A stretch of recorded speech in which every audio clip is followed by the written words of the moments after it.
My name is Amber Thompson, and I'm 27 years old now, but the scars from my childhood still ache every day.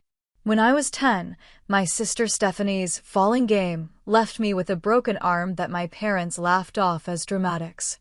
17 years later, a routine MRI for chronic pain revealed the shocking truth about what really happened that day and turned my family's life upside down when the doctor reached for the phone to call the police.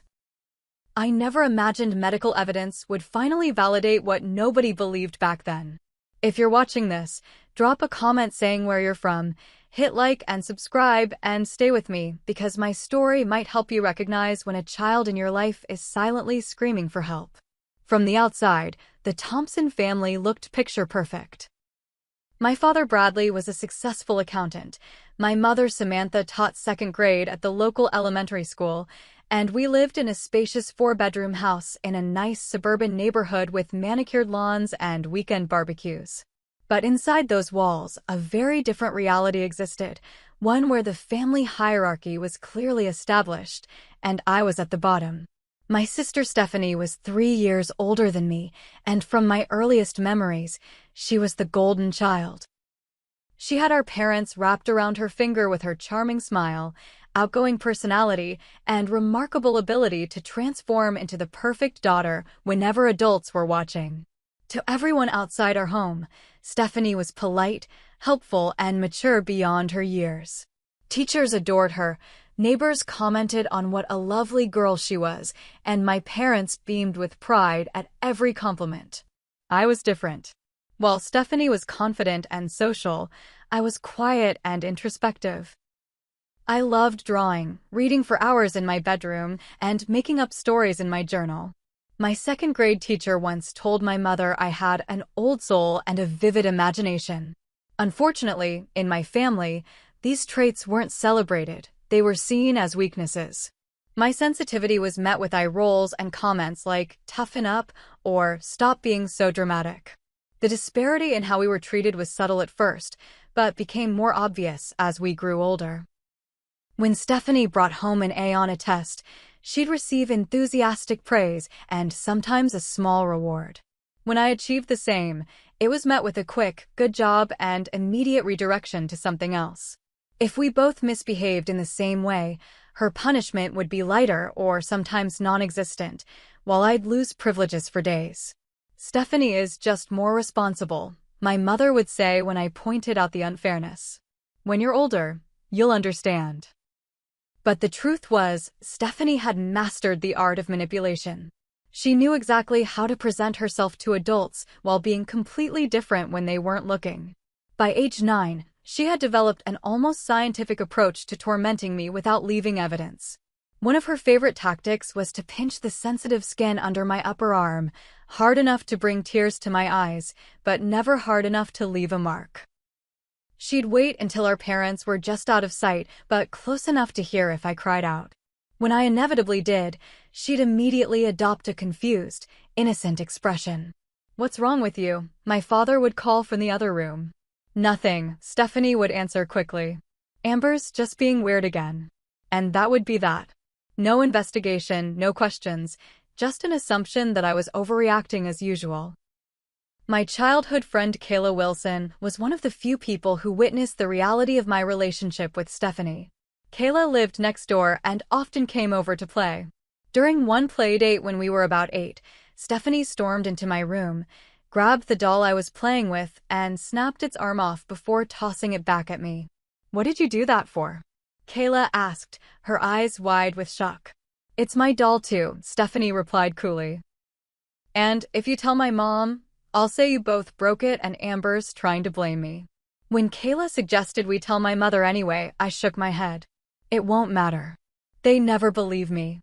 The pattern continued year after year. When I was 9, Stephanie accidentally deleted a school project I'd worked on for weeks from the family computer. My parents told me it was my responsibility to back up my work.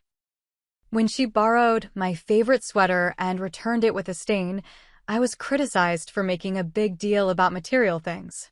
Each incident reinforced what I already knew.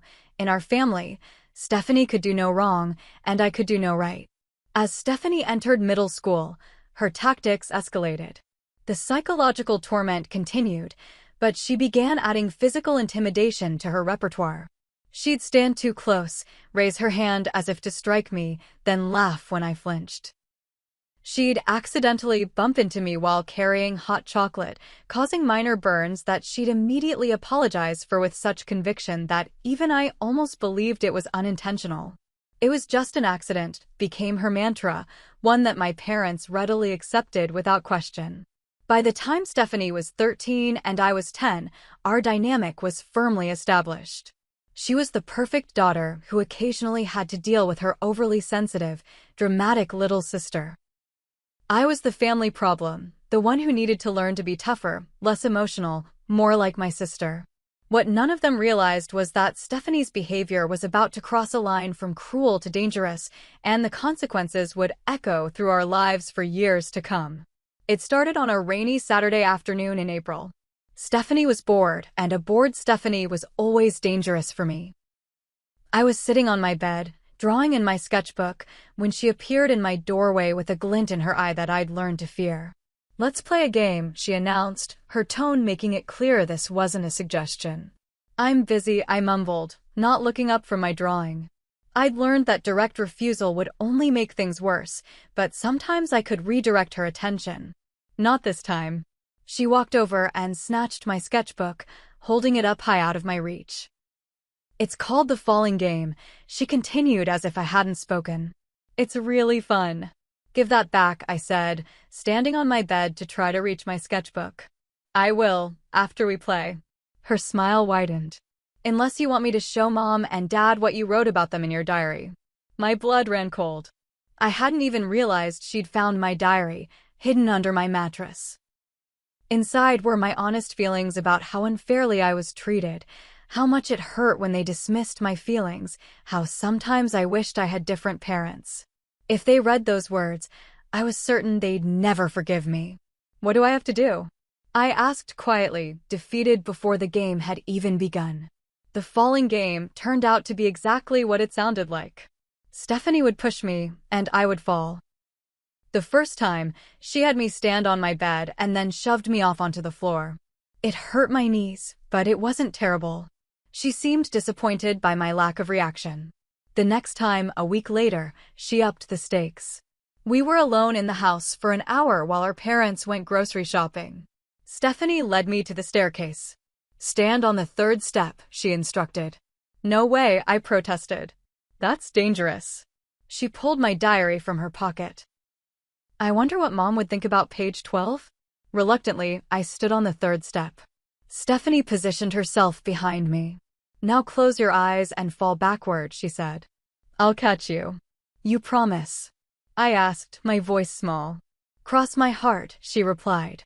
I closed my eyes, leaned back, and fell all the way to the hardwood floor below. Stephanie had stepped aside at the last moment. The wind was knocked out of me, and I had a large bruise on my back for days, but I told my parents I'd tripped while running in the house. It was easier than trying to explain the truth.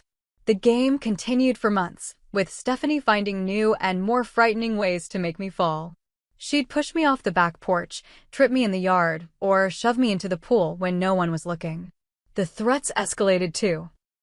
If I didn't play, she'd break my things, tell her parents lies about me, or reveal my diary contents. I tried to tell my mother once, approaching her cautiously while she prepared dinner. "Mom, Stephanie keeps pushing me and making me fall on purpose." Without looking up from the vegetables she was chopping, my mother sighed. "Amber, don't exaggerate. I'm sure she's just playing around.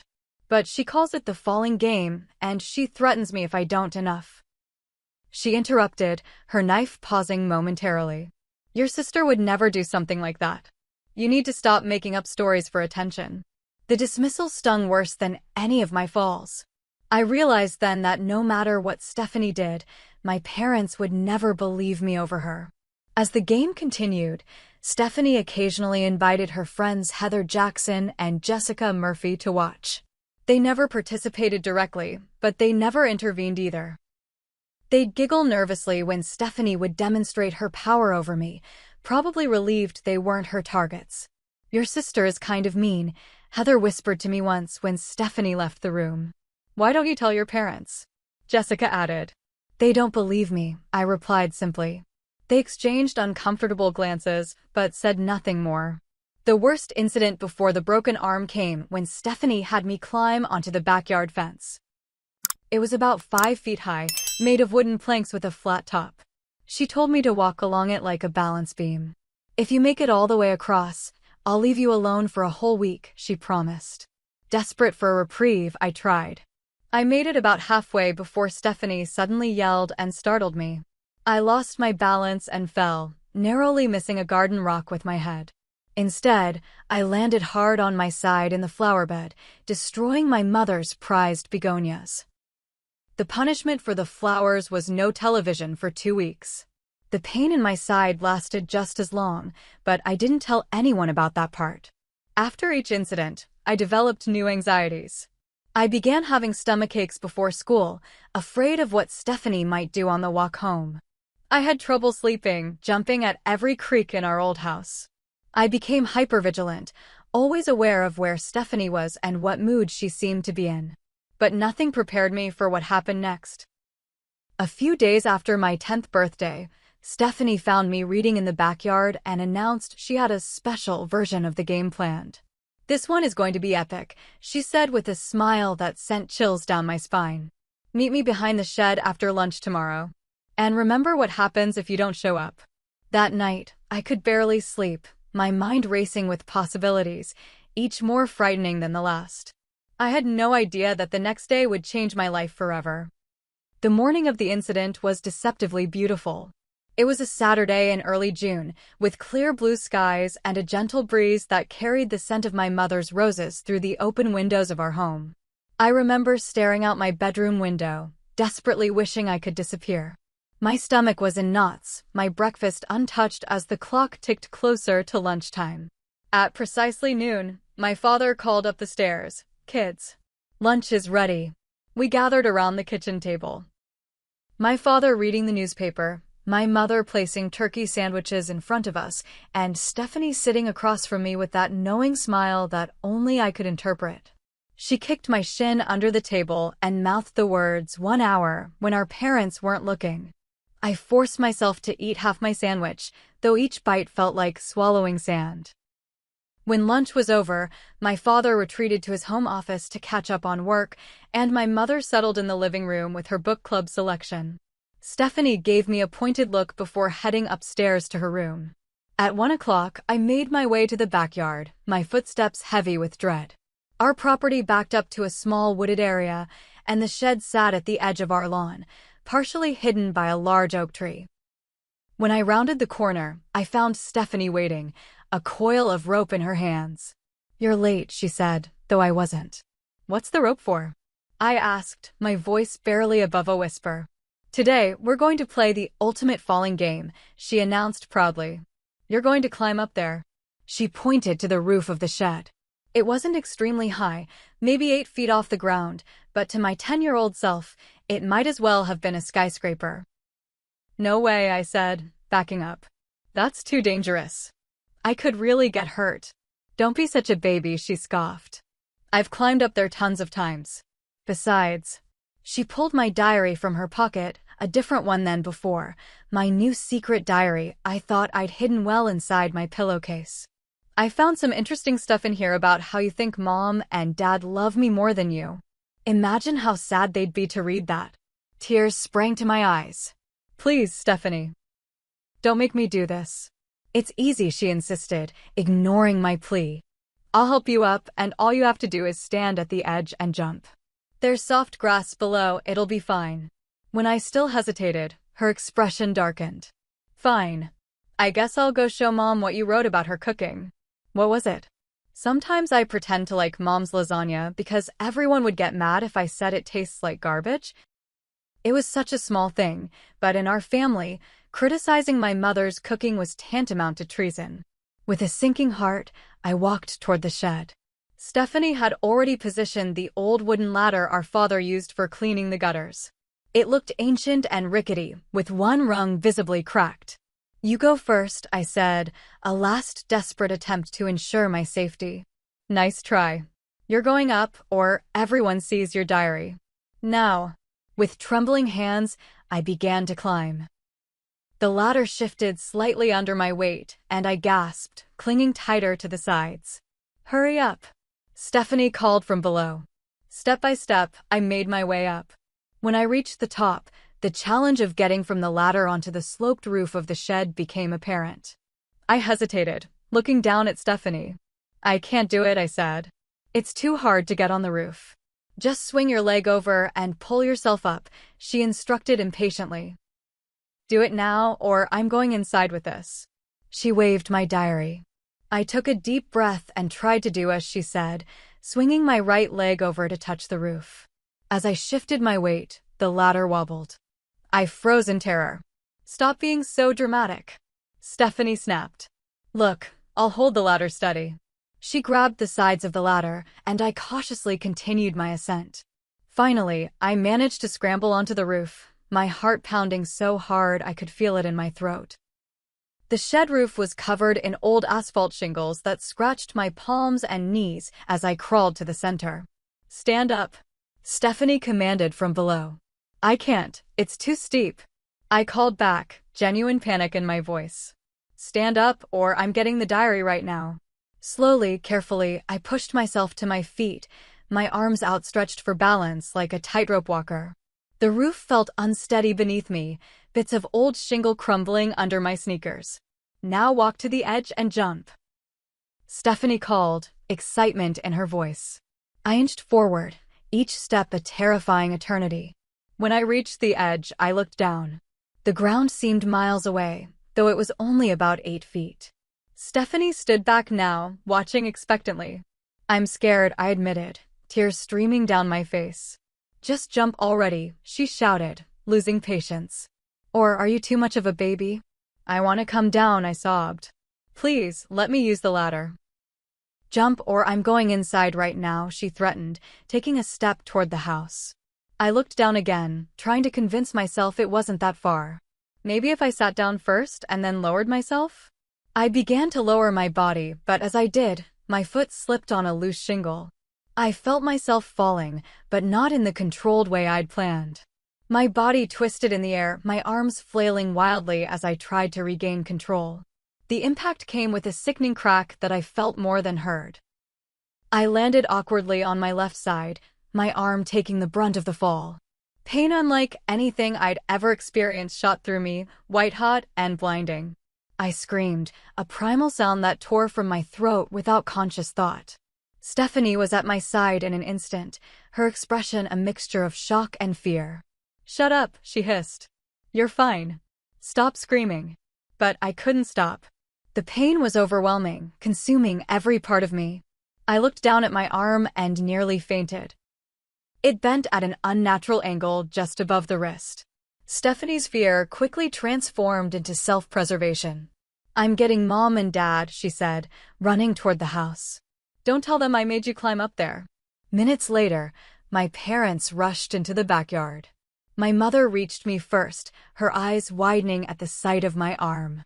What happened? She demanded, looking between Stephanie and me. Before I could speak, Stephanie jumped in. We were playing, and Amber decided to climb on the shed roof even though I told her not to. She was trying to show off and she fell. Is that true? My father asked, his tone already suggesting he believed Stephanie. Through my tears and pain, I tried to tell the truth. No, she made me climb up there. She said, she's lying. Stephanie interrupted. Why would I make her climb on the roof? That doesn't even make sense. My parents exchanged a look I'd seen many times before. The one that said they'd already decided who to believe. Honestly, Amber, my mother sighed as my father carefully helped me to my feet. What were you thinking? But I didn't, I began. My father cut me off with a chuckle. Always the dramatic one, aren't you? Come on, let's get some ice on that arm. They actually laughed. My arm was clearly broken, I was in excruciating pain, and they laughed it off as another example of my dramatic nature. Only when the swelling became impossible to ignore did they finally decide a trip to the hospital might be necessary. It's probably just a sprain, my mother said as we drove to the emergency room, but we should get it checked out. The emergency room doctor, Dr. Morris, took one look at my arm and ordered X-rays immediately. When the results came back, his expression turned serious. "It's a complete fracture of the distal radius," he explained to my parents. "She'll need a cast for at least 6 weeks." As he prepared to set the bone, Dr. Morris asked how the injury occurred. My father explained that I had fallen while playing. "I was climbing on our shed and I fell," I added quietly, not mentioning Stephanie's role with my parents standing right there. Dr. Morris nodded, but I noticed him making additional notes in my chart. He asked a few more questions about how I'd landed and how high the shed was. Then he turned to my parents. "Children her age don't typically climb that high without encouragement," he remarked. "Was she supervised?" "Our older daughter was with her," my mother replied defensively. "Amber tends to be impulsive and, well, she likes attention." The doctor's expression remained neutral as he finished setting my arm and applying the cast. Before we left, he gave me a gentle smile and said, "Take care of yourself, Amber. No more climbing, okay?" I nodded silently, knowing it wouldn't matter what I said. The narrative had already been established. Amber was being dramatic again. Amber was seeking attention. Amber did something foolish and got hurt. As we drove home, Stephanie sat beside me in the back seat, smirking triumphantly when our parents weren't looking. She had won again, and we both knew it. My arm throbbed beneath the heavy cast, but the pain of being disbelieved, dismissed, and blamed hurt far worse. That night, alone in my room, I stared at the bulky white cast and made a promise to myself. Someday, someone would believe me. Someday, the truth would come out. I just had no idea it would take 17 years and a medical miracle to make it happen. The 6 weeks I spent in that first cast were just the beginning of a long journey. When the doctor removed it, my arm looked pale and shrunken, but more concerning was the persistent pain that never fully went away. The official diagnosis was normal post-fracture discomfort that would resolve with time. It didn't. I returned to school with instructions to take it easy in physical education class, but the whispers had already spread. "Amber broke her arm trying to fly off her shed," one classmate said. "I heard she did it to get attention," added another. Stephanie, of course, did nothing to correct these rumors. If anything, she enhanced them with carefully placed comments and exaggerated eye rolls whenever the subject came up. The incident created a visible marker of the dynamic in our family. The broken arm became emblematic of how they viewed me: fragile, dramatic, prone to poor decisions. Whenever I complained about anything afterward, someone would inevitably reference the shed incident as evidence of my tendency toward exaggeration. "Remember when you thought climbing on the shed was a good idea?" my father would say whenever I suggested anything even mildly adventurous. Let's not repeat that disaster. The physical pain in my arm continued, becoming a dull ache that flared up in cold weather or when I used it too much. I learned to adapt, to favor my right arm, to hide winces when the pain spiked unexpectedly. Complaining only reinforced their perception of me as overly sensitive, so I stopped mentioning it. By the time I was 12, I'd convinced myself that maybe this was just how arms were supposed to feel. The psychological impact was far worse than the physical. My relationship with my family deteriorated further after the shed incident. I withdrew into myself, spending more time alone in my room with my books and art supplies. I developed an intense fear of heights that persisted for years. Worst of all, I stopped trusting my own perceptions and feelings. When everyone around you consistently dismisses your experiences, you begin to question yourself. I did try to tell other adults what had happened. A few months after the incident, I gathered my courage and approached Ms. Jenkins, my 5th grade teacher, after class. "My sister made me climb on our shed, and that's how I broke my arm," I confessed, my heart pounding. "She makes me do dangerous things and threatens me if I don't." Ms. Jenkins' face showed concern, but also uncertainty. "That sounds very serious, Amber. Have you told your parents about this?" "They don't believe me," I said, tears welling in my eyes. "They think I'm making it up." She promised to speak with the school counselor about it, and the next week I was called to Mr. Peterson's office. He was a kind-looking man with a gray beard who spoke in a gentle voice, but it quickly became apparent that he'd already formed an opinion. "Your teacher mentioned you've been telling some concerning stories," he began.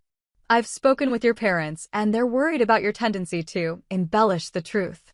My heart sank. They had called my parents before even speaking with me. "I'm not lying," I insisted.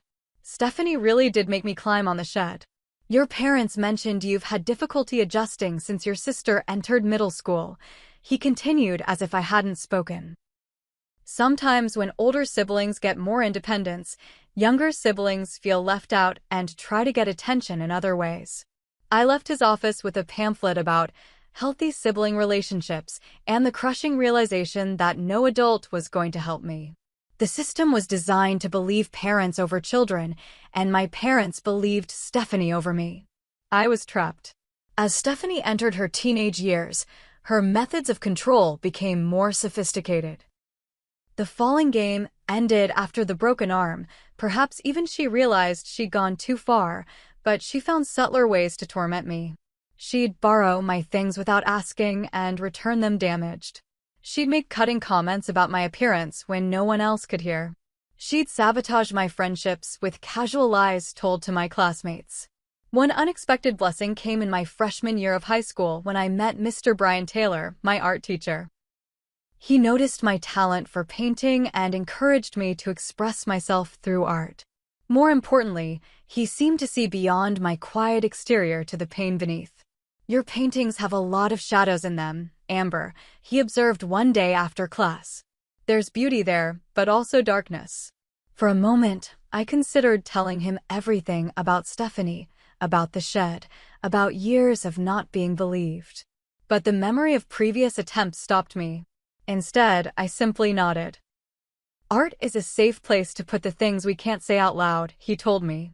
"Whatever those shadows are, you can put them on canvas. It might not fix them, but it might make them easier to carry." His kindness and understanding became a lifeline. I poured my experiences into my artwork, creating pieces that expressed what I couldn't say in words. When I graduated high school, Mr. Taylor wrote me a letter that I've kept to this day. "Your resilience inspires me. Whatever storms you've weathered have given you a depth of perspective most people twice your age don't possess. Don't let the shadows define you, let them deepen your light." College was my escape. I chose a school 3 states away, ignoring my parents' pressure to attend the local university where Stephanie was studying business. For the first time, I could breathe without constantly looking over my shoulder. I made friends who had no preconceived notions about me being dramatic or attention-seeking. I studied psychology, driven by a desire to understand the family dynamics that had shaped my childhood. But the physical pain in my arm never went away. If anything, it worsened over time. By my mid-20s, I had developed chronic pain that radiated from my wrist up to my elbow. It affected my ability to type for long periods, to carry heavy objects, even to perform simple tasks like opening jars. I tried over-the-counter pain relievers, heating pads, ice packs, compression bandages. Nothing provided more than temporary relief. My relationship with my family remained strained. I visited for major holidays, but kept the trips short and superficial. Stephanie had matured somewhat, or at least became better at hiding her manipulative tendencies. She graduated with honors, secured a prestigious job at a marketing firm, and became engaged to Thomas, a man who seemed genuinely nice, but had no idea who his fiancé really was. My parents continued to view me through the same lens they always had. Any achievement of mine was met with mild surprise, as if they hadn't expected me to succeed. Any problem I encountered was subtly attributed to my own poor choices or overreactions. "Have you tried meditation for that arm pain?" my mother suggested during one holiday visit. I read an article that said most chronic pain is psychosomatic. The implication was clear. The pain was all in my head, just another example of my dramatic nature. I stopped mentioning it to them entirely. By the time I turned 27, the pain had become debilitating. I had a good job as a counselor at a youth center, working with teens who reminded me too much of my younger self. The irony wasn't lost on me. I could recognize signs of abuse in these children and advocate fiercely for them, yet I had never been able to get justice for myself. After a particularly bad flare-up that left me unable to work for 3 days, my friend Kayla, who had remained close despite the distance, insisted I see a specialist. "This isn't normal, Amber," she said firmly. "Broken bones don't cause pain for 17 years unless something wasn't treated properly. Promise me you'll make an appointment." Reluctantly, I agreed. Little did I know that this appointment would change everything, finally bringing to light the truth that had been buried for almost 2 decades. The waiting room of Dr. Laura Mitchell's office was painted a calming blue, with watercolor landscapes hanging on the walls and soft instrumental music playing through hidden speakers.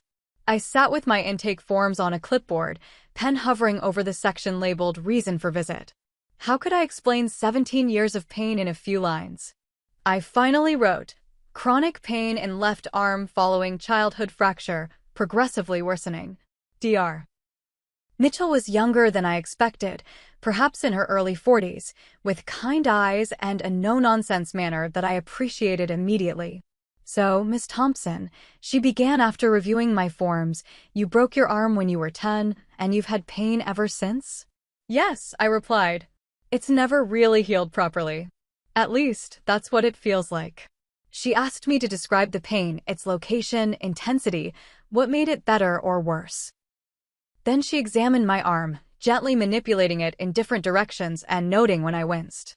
"Your medical records indicate this was treated as a simple distal radius fracture," she said, looking at her computer screen. "But your symptoms suggest there might have been more complexity to the injury. I'd like to get an MRI to see what's really going on in there." Getting insurance approval for the MRI took 3 weeks of persistent phone calls and paperwork. When the day finally arrived, I was more nervous than I expected to be. The MRI machine looked intimidating, a large white tube with a narrow opening. "Have you ever had an MRI before?" asked the technician, a cheerful woman named Linda. I shook my head. "It's loud but completely painless," she assured me. "You'll need to lie very still for about 45 minutes. We'll give you earplugs and a call button in case you need anything." As I lay inside the machine, trying to ignore the claustrophobic feeling and the rhythmic thumping and banging sounds, I thought about all the years I'd lived with this pain. All the times I'd been told it was in my head, that I was exaggerating, that I should just toughen up. Whatever the MRI showed, at least it would be objective evidence, something no one could dismiss as dramatic or attention-seeking. A week later, I returned to Dr. Mitchell's office for the results. The moment she walked in, I knew something was wrong. Her previously relaxed demeanor had been replaced by a professional seriousness that made my stomach clench. "Amber," she said, sitting down and looking directly at me, "the MRI shows something concerning that I need to discuss with you." She turned her computer screen so I could see the images, though they meant nothing to my untrained eye, just grayscale shapes and shadows. "Your arm shows evidence of multiple fractures, not just the one that was treated when you were 10, she explained, pointing to various spots on the screen. "There's a healed fracture here in the ulna that appears never to have been treated at all. And here," she pointed to another area, "there's evidence of a stress fracture in the humerus that's consistent with a twisting injury." I stared at the screen, trying to process what she was telling me. "But I only broke my arm once," I said slowly. "When I fell off the shed." Dr. Mitchell's expression was gentle but firm. "These injuries are characteristic of what we call a non-accidental trauma pattern," she said carefully. "In children, we typically see these patterns in cases of physical abuse." The word abuse hit me like a physical blow. But I wasn't abused, I protested automatically. "I mean, my sister was mean to me, but—" "Amber, Dr. Mitchell interrupted softly. "The injury pattern in your arm is not consistent with a single fall. There are multiple fractures that occurred at different times. Some of them show evidence of healing without proper medical treatment. I need to ask you a difficult question, and I need you to be honest with me. Was someone hurting you when you were a child?" The directness of her question broke something loose inside me, a dam I hadn't even realized I'd built. 17 years of dismissed pain, of not being believed, of questioning my own experiences came flooding out all at once. My sister, I whispered, tears streaming down my face. She called it the falling game. She'd make me climb high places and then jump or fall. The shed was just the worst time, the time someone else finally noticed because it was too bad to hide. Dr. Mitchell handed me a box of tissues and waited patiently while I composed myself. She'd threaten me if I didn't do what she wanted. She'd push me off things, trip me, make me fall in ways that looked accidental. No one ever believed me when I tried to tell them. I told her everything about Stephanie's manipulation, my parents' dismissal, the years of being labeled dramatic and attention-seeking. As I spoke, Dr. Mitchell took notes, occasionally asking clarifying questions, but mostly just listening. When I finally fell silent, emotionally exhausted, she said, "Thank you for telling me this. It took a lot of courage." "Does it matter now?" I asked, wiping my eyes. It was so long ago. "It matters for several reasons," she replied. "First, for your treatment. Understanding the true nature of your injuries helps me provide better care. Second, for your healing, emotional as well as physical. And third," she hesitated slightly, "because I'm mandated by law to report suspected child abuse, even historical cases." "Report?" I echoed, a chill running through me. "To who?" "To the authorities," she explained gently. "The statute of limitations hasn't expired for what happened to you, Amber. What your sister did was criminal child abuse, and your parents' failure to protect you despite warning signs constitutes neglect." The room seemed to spin around me. All these years, I'd thought of what happened as Stephanie being cruel, as my parents being dismissive. I had never applied the words abuse or neglect to my experiences. "I'm going to ask Nathan, our social worker, to join us," Dr. Mitchell continued. "He can explain the reporting process and what happens next." Nathan was a calm, steadying presence who explained everything clearly. The report would go to both Child Protective Services. Even though I was now an adult, the report was about childhood abuse, and to the police. There would likely be an investigation. I might be asked to give a formal statement. "This is entirely your choice," Nathan emphasized. "We legally have to make the report, but you control how much you participate in any investigation. You can simply confirm the medical findings, or you can tell your full story, or anything in between." As I left the office that day, clutching referrals for both physical therapy and trauma counseling, I felt simultaneously lighter and heavier than I had in years. The truth was finally coming to light. My body had kept the score all these years, preserving the evidence of what had been done to me. But now I had to decide how far I wanted to take this, how much of my past I was willing to excavate, and whether I was ready to confront the family that had failed me so completely. The MRI had revealed more than just the physical damage to my arm. It had exposed the truth that had been hiding in plain sight for 17 years, and there was no going back to the comfortable denial that had protected my family for so long.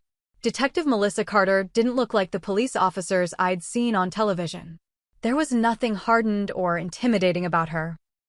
She was a petite woman with curly brown hair pulled back in a practical ponytail, dressed in a simple blazer and slacks. Her office at the police station was surprisingly warm, with family photos on her desk and a small plant in the window. "Thank you for coming in, Miss Thompson," she said, gesturing for me to take a seat across from her. "I know this isn't easy." It had been 2 weeks since Dr. Mitchell made her report. I'd spent those weeks in a state of emotional turmoil, oscillating between determination to finally be heard and terror at the consequences of speaking up.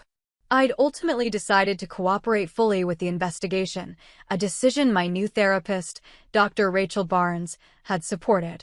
"We'll go at your pace," Detective Carter assured me, setting up a digital recorder. "I need to record our conversation for the official record, but you can ask me to pause at any time if you need a break." She began with basic questions: my full name, date of birth, current address. Then she asked me to describe my childhood home life in general terms before moving specifically to the incidents with Stephanie. "When did the falling game begin?" she asked. "I was about 9 and Stephanie was 12, I replied. "It started with smaller things, pushing me off my bed, tripping me in the yard. Then it escalated. For the next 3 hours, I recounted every incident I could remember. Detective Carter took detailed notes, occasionally asking for clarification about dates, locations, or who else might have been present. She showed particular interest in Stephanie's friends who had witnessed some incidents. Heather Jackson and Jessica Murphy, I confirmed. They never participated, but they saw what was happening several times. And your friend Kayla Wilson, you said? She witnessed some of your sister's behavior as well. I nodded. Not the falling games specifically, but other things. Stephanie breaking my toys, threatening me, that sort of thing. When we reached the shed incident, Detective Carter asked me to describe it in minute detail. The threats Stephanie had used, the specific instructions she'd given me, my parents' reaction afterward, and the medical treatment I'd received. Do you remember the name of the doctor who treated you? She asked. Dr. Morris, I replied. I don't recall his first name. We'll locate the medical records, she assured me. Dr. Mitchell has already provided her findings and assessment, but the original treatment records will be important evidence as well. The word evidence sent a chill through me. This wasn't just a conversation, it was the foundation for potential criminal charges against my own sister, possibly even my parents. What exactly might happen to Stephanie? I asked, my voice small. Despite everything, the prospect of legal consequences for my family filled me with conflicted emotions. That will depend on what our investigation reveals and what the district attorney decides, Detective Carter explained. Child abuse can be charged as a felony, especially when it results in serious physical injury. However, given the time that's passed and your current age, there are many factors to consider. She paused, studying my expression. This isn't about revenge, Amber. It's about accountability and prevention. If your sister has children of her own someday, or works with children, this history is relevant. I hadn't even considered that angle. The thought of Stephanie having authority over other vulnerable children was deeply disturbing. Over the next several weeks, the investigation progressed. Detective Carter interviewed my parents, who initially denied everything. According to Kayla, who remained in touch with mutual friends from our hometown, my parents were telling everyone that I was making false accusations for attention, reverting to the same dismissive narrative they'd always used. Stephanie herself refused to speak with investigators without an attorney present. When she finally did give a statement, she categorically denied forcing me to climb the shed or creating any game that put me in danger. My sister was always attention-seeking and accident-prone, she reportedly told the detectives. I tried to look out for her, but she constantly put herself in dangerous situations despite my warnings. The case might have devolved into a he-said-she-said situation, with my word against my family's, if not for three crucial developments. First, Dr. Mitchell's medical evidence was unequivocal. The multiple healed fractures in my arm told a story that couldn't be explained away by a single fall or normal childhood accidents. 2 additional orthopedic specialists reviewed the MRI results and concurred with her assessment. Second, Detective Carter located Dr. Morris, now retired, who still remembered treating me. More importantly, he had made notes in my file about his suspicions of possible abuse, including, patient shows signs of fear when discussing accident. Story seems coached. Parents dismissive of injury severity. Consider follow-up for possible non-accidental trauma. He had apparently reported his concerns to child services at the time, but without more concrete evidence, no action had been taken. The third and most surprising development came from an unexpected source. Detective Carter had tracked down both Heather Jackson and Jessica Murphy. Heather, now married and living in another state, initially denied remembering anything significant. But Jessica, who had become an elementary school teacher, provided a detailed statement confirming much of what I'd described. I was always uncomfortable with how Stephanie treated Amber, her statement read. She was cruel in ways that went beyond normal sibling rivalry. I witnessed her forcing Amber to do dangerous things several times, threatening her if she didn't comply. I'm ashamed that I never spoke up, but I was just a kid myself and Stephanie could be intimidating. Even more surprisingly, my childhood friend Kayla had apparently kept a diary during our elementary school years. In it, she had documented multiple incidents she had witnessed, including specific dates and descriptions of Stephanie's behavior toward me. I was worried about Amber, but didn't know what to do, Kayla told the detectives. I tried telling my mom once, but she said it wasn't our place to interfere in another family. So I started writing everything down, thinking maybe someday it would help. Those contemporaneous accounts, written by a child with no motive to fabricate, proved to be compelling evidence. 6 weeks into the investigation, Detective Carter called to update me. The district attorney has reviewed all the evidence, she said. They've decided to pursue charges against your sister for child abuse resulting in serious bodily injury. They're still considering whether your parents' actions constitute criminal neglect or if they were simply misled by your sister. The news hit me with unexpected force.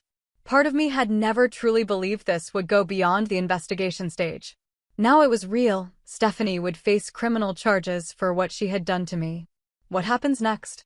I asked, my mouth dry. She'll be formally charged and arraigned, Detective Carter explained. After that, there will either be a plea agreement or a trial. Given the evidence, her attorney will likely advise her to consider a plea. The following days brought a flurry of activity. The story somehow leaked to the local media in my hometown, resulting in headlines like, "Woman faces felony charges for childhood game that injured sister." My phone filled with messages from distant relatives and former classmates, some supportive, others accusatory. My parents finally called 3 days after Stephanie's arrest. I let the call go to voicemail, not yet ready to speak with them. My mother's message was tearful and confused. "Amber, please call us back. We don't understand what's happening. Stephanie says she never hurt you on purpose. Why are you doing this to our family?" Their persistent belief that I was the one causing harm, rather than the one who had been harmed, confirmed I had made the right choice in maintaining distance. The most surprising reaction came from my Uncle Robert, my father's brother, who reached out via email. "I've always had concerns about how Stephanie treated you and how your parents handled it," he wrote. "There were times I witnessed interactions that troubled me, but when I tried to bring it up with your father, he became defensive. I regret not doing more. Please know that not everyone in the family is against you in this." His words provided unexpected validation. Perhaps there had been adults who had seen glimpses of the truth all along but, like so many, had chosen the easier path of not getting involved. 3 months after my initial MRI, Stephanie's attorney contacted the district attorney to discuss a plea agreement. She would plead guilty to a reduced charge of reckless endangerment of a child, accept 2 years of probation, undergo mandatory counseling, and agree to be placed on a registry that would prevent her from working with children. When Detective Carter called to inform me of the offer, she asked if I had any objections. "The alternative is a trial," she explained. "You would need to testify, which means being cross-examined by her attorney. It would be public and potentially traumatic. With a plea, there's a guaranteed consequence, albeit a lesser one." After discussing it with my therapist, I agreed to the plea arrangement. What I wanted most wasn't punishment but acknowledgement.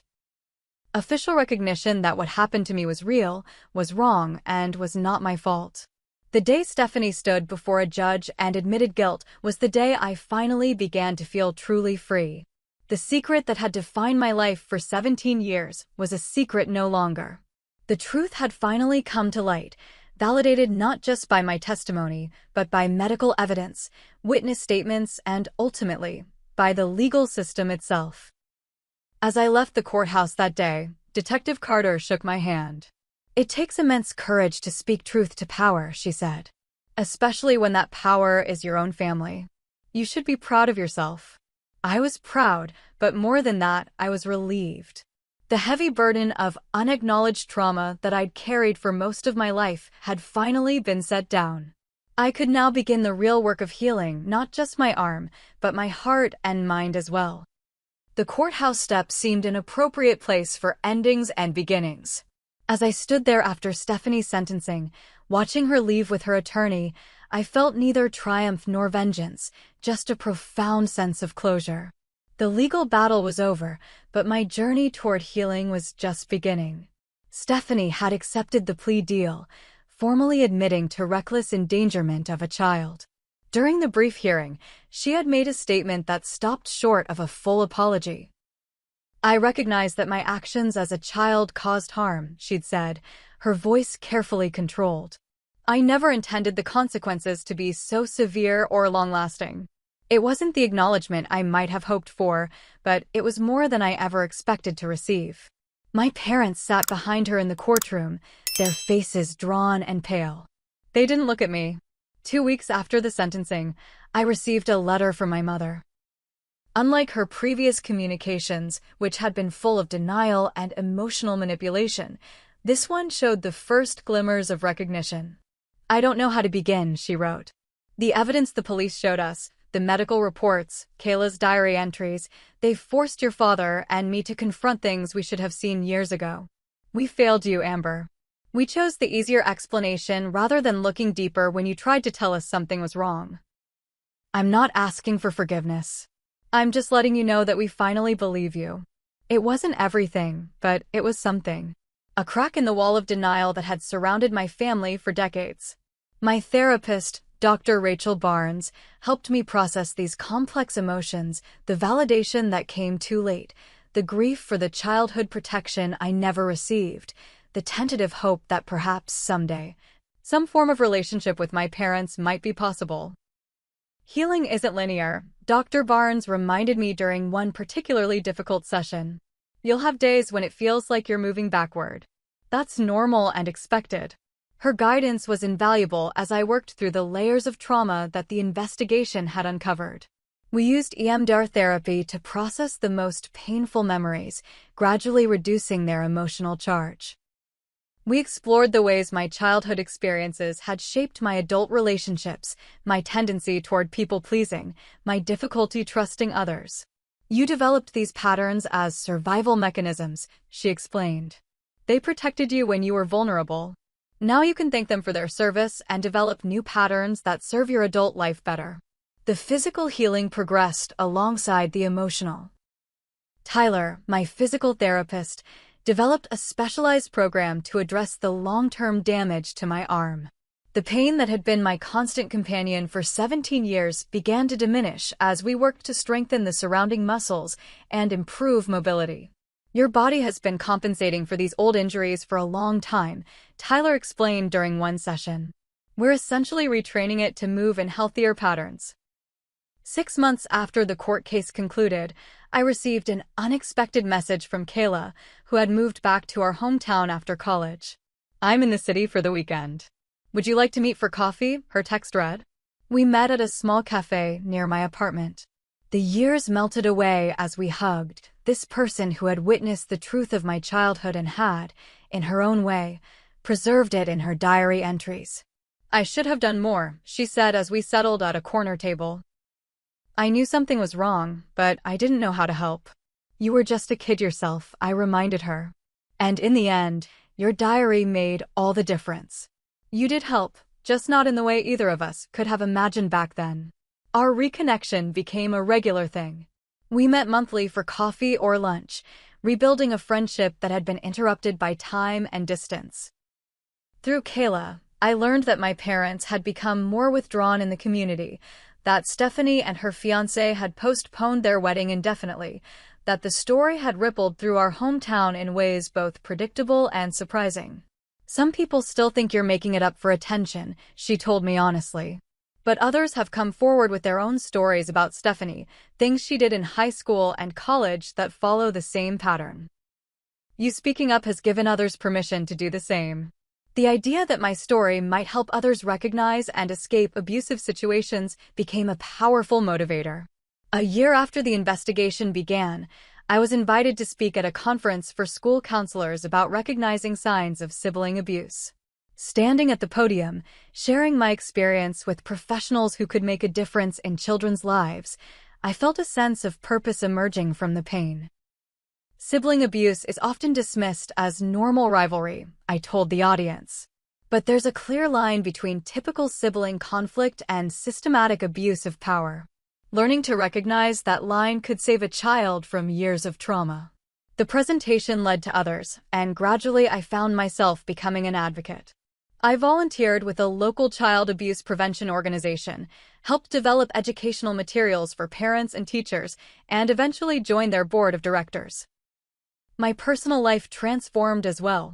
The hypervigilance that had characterized my earlier relationships began to fade as I practiced vulnerability with safe people. I learned to recognize red flags early, to set and maintain boundaries, to trust my own perceptions rather than allowing others to define my reality. 2 years after the MRI that changed everything, I received a formal letter of apology from my parents. It acknowledged specific incidents they had dismissed, expressed genuine remorse for their failure to protect me, and respected my need for distance without demanding forgiveness or reconciliation. It felt like the first honest communication we'd ever had. I replied with a brief note of my own. "Thank you for your apology. I'm not ready for more contact right now, but I appreciate your respect for my boundaries and your willingness to acknowledge the past." It was a small step, but an important one. The door wasn't closed forever, just for now.